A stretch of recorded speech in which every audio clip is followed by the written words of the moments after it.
everyone, welcome back to our channel Tech AI. On today's video, I'm going to show you how to block a memory on CrushOn AI. It's very quick and easy, so let's get started. First of all, open the CrushOn AI app on your phone. If you don't have the app yet, you can get it from Google Play Store or the Apple App Store. Once you do that, go ahead, launch the app, then sign in. Now on the screen, you can see options like Explore, Search, Messages, and your profile. Stay on Explore.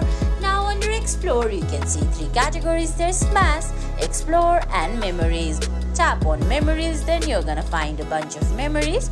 If you find some memory offensive, go ahead, open that memory. Then from the top right corner, tap on the three dot menu. Then on the top right corner again, you're gonna find two options, Block and Report. Tap on Block and Block again, and you'll see you've successfully blocked that memory. And guys, that's it. That's how you block a memory on CrushOn AI. I hope you found this video helpful. If you did, please give it a thumbs up, leave a comment, subscribe to our channel, and hit that bell icon. See you in the next video. Thanks for watching.